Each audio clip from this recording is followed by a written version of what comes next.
Welcome दोस्तों। स्वागत है आपका आपके उत्कर्ष रिसर्च में emotion mystery मैस्ट्री series 2। FOMO, profit सबसे बड़ा दुश्मन। क्या आपने कभी ऐसा स्टॉक देखा है जो आपकी वॉच लिस्ट में था लेकिन आपने खरीदा नहीं और फिर वह 20%, 30%, 50% ऊपर चला गया और फिर आपने सोचा अब और ऊपर जाएगा और जैसे ही आपने उसे बाय किया वह गिरना शुरू हो गया। अगर आपके साथ ऐसा हुआ है तो आप फोमो के शिकार हो चुके हो और यही फोमो लाखों ट्रेडर्स का प्रॉफिट खा जाता है।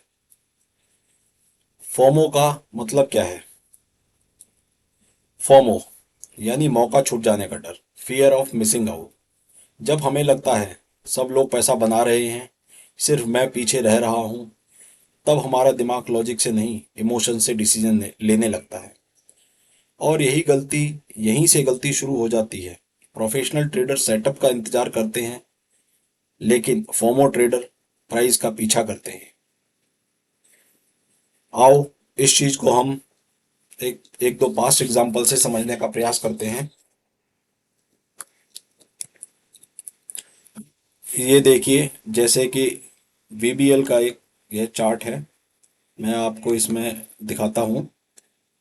जैसे देखिए, प्राइस एक्शन बहुत अच्छा हो रहा था, प्राइस साइडवेज एक अच्छा अप ट्रेंड दिखाया। अप ट्रेंड के बाद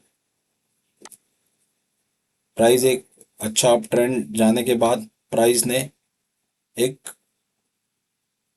कंट्रैक्शन किया और यहाँ पर उसने प्राइस ने दोबारा अपना स्मॉल स्विंग हाई काटा।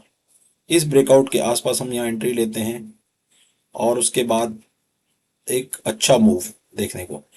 अब अगर आप यहाँ पर आके फील करते हो, ये देखो, ये स्टॉक चलता जा रहा है और अच्छा हम ट्रेलिंग, हमने जो वीसीपी में कॉन्सेप्ट आपको सिखाया है, एंट्री एंट्री का, आउट का, एग्जिट का, प्रॉफिट बुकिंग का, ट्रेलिंग का, तो उसके थ्रू आप अगर देखोगे तो ये बहुत ब्यूटीफुल ट्रेल कर सकते थे।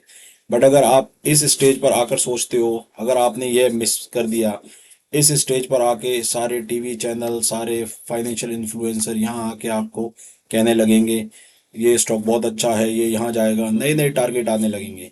अब इस रेंज में कहीं आके आपको फोमो का शिकार हो गए हो, इस रेंज में आके कहीं, और आप इसको अचानक यहाँ बाय करने का डिसीजन लेते हो।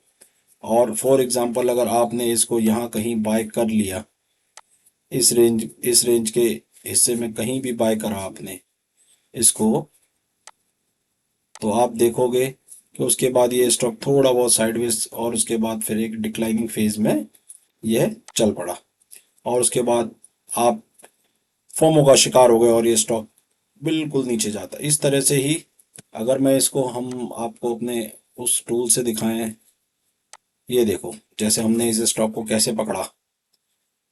ये जैसे ही एक अच्छा अप ट्रेंड आया, पुल बैक लिया इस स्टॉक ने और हमें एक लिटिल एंट्री, अगर स्टॉक ऊपर जाता है तो हम यहाँ एंट्री बनाएंगे और ये अच्छा देखो वॉल्यूम कैंडल आपको दिखाई दे रही होगी, अच्छी वॉल्यूम कैंडल ने हमें ब्रेकआउट दिया।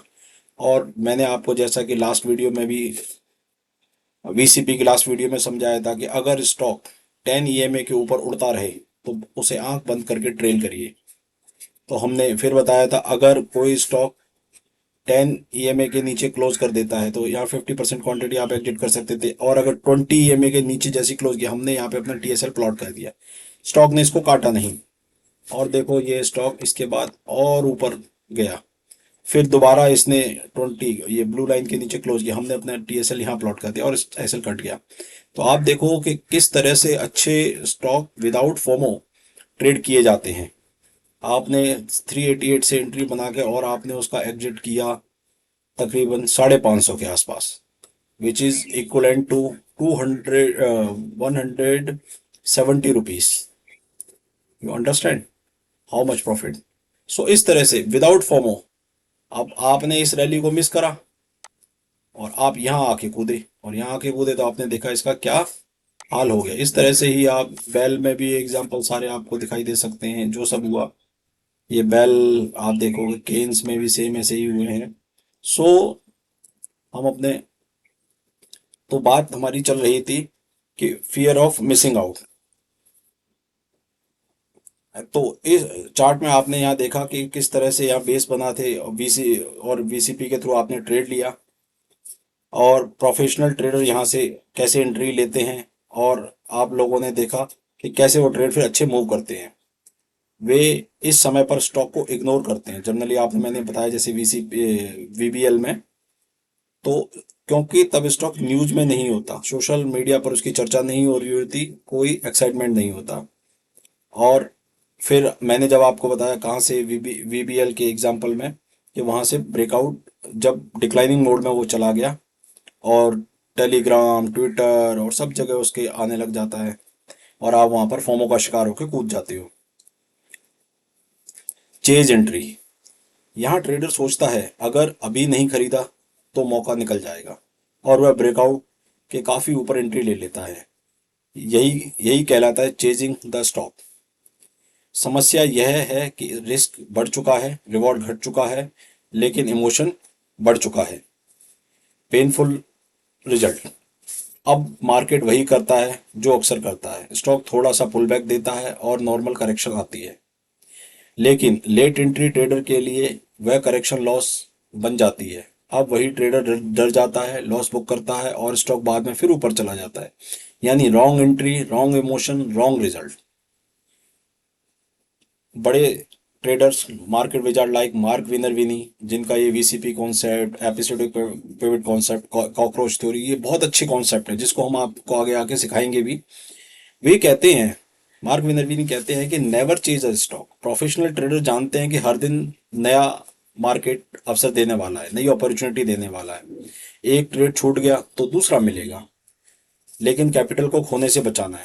तो अपॉर्चुनिटी का फायदा नहीं उठा पाएंगे अगर कैपिटल खो दिया तो एक सिंपल सा है, तू ना सही तो कोई और सही, कोई और ना सही कोई और सही, क्योंकि लाख हंसी है इस दुनिया में, सनम तू एक अकेली ही तो हंसी नहीं। तो मैं आपको बस यही कंक्लूजन समझाता हूँ। फोमो का इलाज इलाज है पेशेंस। बेसिकली अपनी वॉच लिस्ट बनाओ, proper buy point, sell point, SL point रखो, पोजीशन साइजिंग करो, पेशेंस रखो। पेशेंस सबसे महत्वपूर्ण है। यह स्वीकारना होगा कि हर स्टॉक आपको नहीं मिलेगा। मार्केट में वह अमीर नहीं बनता जो हर मूव पकड़ता है, मार्केट में वह अमीर बनता है जो सही मूव को पकड़ता है। आपको जैसा क्रक्स है फोमो से को कंट्रोल करना है तो पेशेंस, पेशेंस रखोगे तो कंसिस्टेंट प्रॉफिट बनाओगे। और जो इस इमोशंस मास्टरी का क्रक्स है वो यही है कि आप स्टॉक मार्केट में तब तक नहीं जीत सकते जब तक कि आप खुद को नहीं जीत लेते। ओके दोस्तों, तो आज के लिए इतना ही रखते हैं। अगर आपको ये अच्छा लगा, वीडियो पसंद आई, तो कमेंट में लिखिए I will never change stock. और अगर ये वीडियो आपको पसंद आई हो तो चैनल को लाइक सब्सक्राइब कर सकते हैं, अपने दोस्तों के साथ शेयर कर सकते हैं। हो सकता है इसी इमोशंस मैस्ट्री करके वे भी रिटेलर, जो भी आपके फ्रेंड्स सर्कल हैं, वो इसका फ़ायदा उठा सकें। अगले एपिसोड में हम बात करेंगे फियर, स्टॉप लॉस लेने से डर क्यों लगता है। तो मिलते हैं अगली वीडियो में। जय हिंद।